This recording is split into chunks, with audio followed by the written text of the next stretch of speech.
On the cutting edge of anomaly research, you are about to experience The Evidence with your host, 3D pioneer and image analyst with Mars X3D, E.W. Gannett.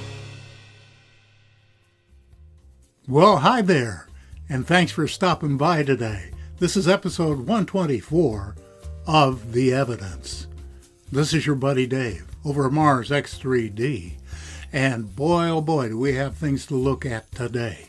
Now, if you're new to the channel, this won't make sense to you unless you learn X3D viewing, but it does turn your entire computer monitor into a window right onto the surface of Mars. A lot of fun, easy to learn.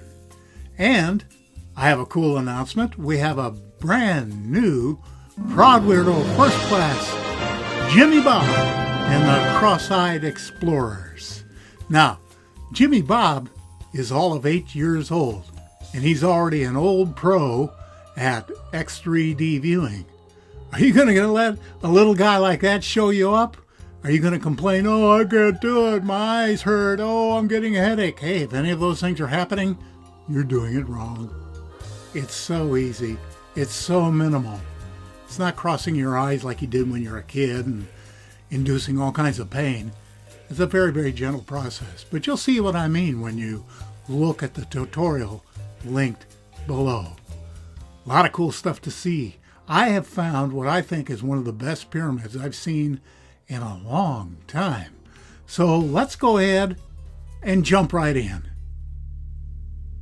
Thomas Mikey Schroeder Jensen, or TJ as I like to call him, has made so many really important finds in the Mars anomaly genre.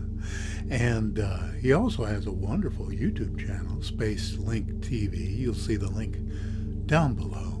But this is one he made early on in Curiosity 729, over there in the green target. It's a crappy image full of JPEG artifacts, but how can you fail to notice that pair of wheels connected by an axle? And that wheel in front has a circular inner hub to it as well. This is one of those smoking gun images that TJ is famous for, something that you just can't sweep under NASA's ever-present rug. And before we leave this image, I wanted to point out on the left that beautifully rectangular slab right next to the wheels, and immediately to the right, a perfectly square tablet with a pipe or circle or camera lens, who knows what it is, right on the top. And here we have a nice big wedge-shaped chunk of stone a couple of feet across, right down there on the right. Let's zoom in. Notice how that right side is perfectly flat, sliced off like a knife went to it, and of course it has those rounded corners and holes drilled or worn along the edge. Now, here's the thing. This is not non-fractal enough to call this an artifact, but it is something I'm starting to call an OOGIE. That stands for Object of Geological Interest.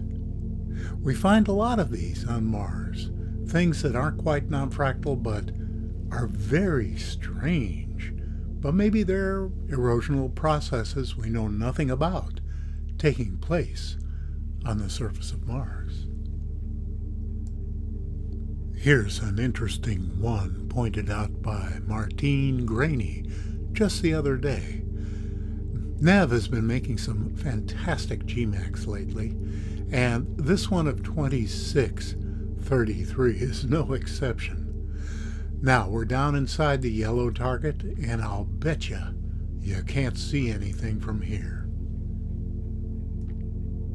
Isn't that nice? I mean, that's just about as nice an S as you could possibly draw, much less carve into stone. We find nothing similar around it, and I am once again quite curious. How does something like this happen naturally? Now, it could be a fossil of something, I suppose, but I'm inclined to think it's a carving. And before we leave, I wanted to point out this perfect disc in the background, in the shadow, divided into 3 equal sections and a little tab coming off the right side. What in the world is that? And as we stay in 2633, I wanted to point out something that, well, it kind of looks like a termite mound to me. Of course, that's not what it is. But I also want to remind you about that beautiful blue sky that NASA told us for so many years simply didn't exist. But there it is. Anyway, there looks like a pipe coming out of the top of this termite mound. See what I mean? It looks like a pipe to me, and it's surrounded by a collar with radial features to it. So, is this ventilation for some kind of underground facility? Or is it just a chance weathering of rock? Again, this is not an artifact, in my opinion, but it's definitely an OOGIE. It was a really big deal when Viking 1 landed on Mars on June, I think it was 19th, the anniversary of the moon landing, 1976. And then Viking 2 landed that following September, just a month or two apart. And my friend, Neil Spence, has done a wonderful thing and gone back and taken those images and reprocessed them, and we've come up with some very interesting finds. We're going to look at a couple of lesser ones first before we hit the real pay dirt. First off is this nice fat cylinder sitting there with a perfectly round end and a perfect little nub right in the center and a zigzag mark going down its side. And by the way, there are anomalies all over in each of these images. I see them too. And I encourage you to go click on the link and go check this out and find your own anomalies, because there are a bunch of them to be had. And even though it's a little bit rough, it's very plain to me that this is a worked block.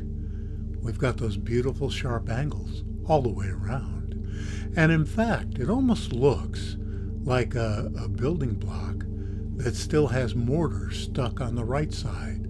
Some of it broken away, some of it still sticking to the upper surface. But wait, as they say, there's more. And I like this nice little piece with the right angle carved on the left side and 3 knobs, I call them rivets, going across the top, and then that nice even slant and a drop to the ground there. What is it? And as you look around, like in the upper right or to the immediate right, you'll see anomalous blocks as well. But now let's look at a couple of other things that are a little bit more convincing. Martine Graney jumped right on this one, and as you can see, right there in the center, it appears to be a machine. I mean, look at the radius to beadwork and the rivets, and then that lighter colored portion there. Is that brass? Is it some other light metal? Whatever this is, it's definitely non-fractal and artificial. Now, as I recall, back in the day, that sky wasn't blue. It was that awful, pukey, red-brown dust cover that NASA put over everything. But of course, Neil has color balanced the image properly. And we have our happy blue sky. And isn't it interesting, too, that these images are almost the same quality as Perseverance. I mean, how is it that cameras have improved so little? Well, it's not the cameras. It's the data products that NASA is giving to the general public. But we have that nice big block there inside the green target. I think this is a killer anomaly. I mean, look at it. It's got everything. It's a cube. It's got the triangles. It's got the rhomboids. It's got the beadwork. It's got everything. It's definitely mechanical and artificial in nature. An absolute bona fide, in my opinion, artifact. And while there are anomalies all over in this image, I wanted to point out this one before we leave, that perfectly square tile with a perfect circle in the left-hand corner, and again a knob in the center. We'll wrap things up today with a couple of items I found in Nev's beautiful GMAC of Perseverance 388, starting with that object inside the yellow target. Now this is clearly a rectangular block, but what I liked is that rod with the knob on it that's draped over the front, kind of hanging down but out from the front surface, and then down at the bottom, half buried in the sand, more beadwork in the shape of a circle. An engine block? Who knows, but this is, again, a definite artifact. Here's another one that's off there on the skyline inside the green target. Kind of hard to see from here, and it's a strange thing to call it Patrick, but you'll find out why in just a moment. Now you gotta admit, inside the blue box, that's some pretty strange stuff. Whatever that is, it doesn't conform to any erosional properties that I'm aware of. But why call it Patrick?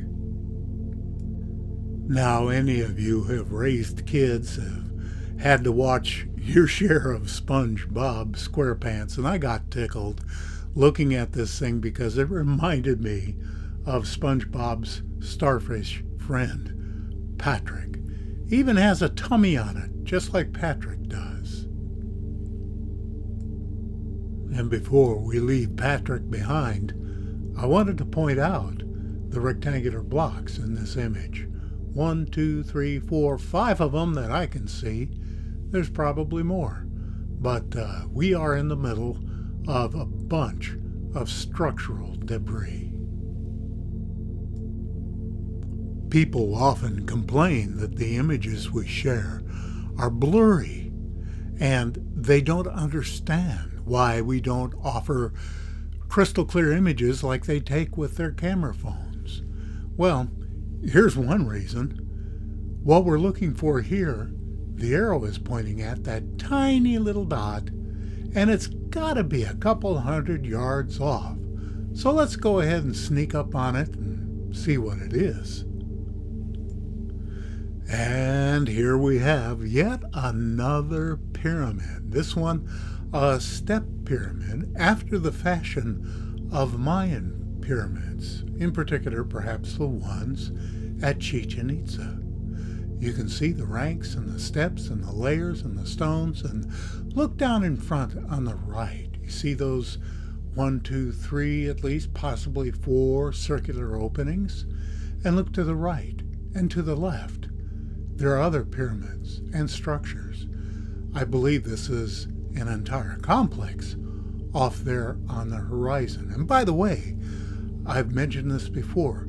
You want to find anomalies that NASA doesn't copy out or paste out or hide from you. Look at the horizon, because they miss those. And here we have yet another super clean pyramid. Well, thanks for spending a little time with me today. And, if you like something, think about maybe giving this video a thumbs up. It sure would help me out. And maybe even think about possibly sharing this channel with someone who has similar interests to your own. In any case, we've got a lot of work to do, and if you have any anomalies you want me to take a look at, use the email down below. Send them off to me. I'll see what I can do. And sure would appreciate your support if you feel like becoming a proud weirdo first class. Well, just click that join button. No obligation. You'll find out what it's all about. But anyway, I love doing it, and I love the fact that you love watching it. So thanks for being here. To all you proud weirdos out there, you know who you are. Stay safe and stay weird. This is your buddy Dave over at Mars X3D. Be well.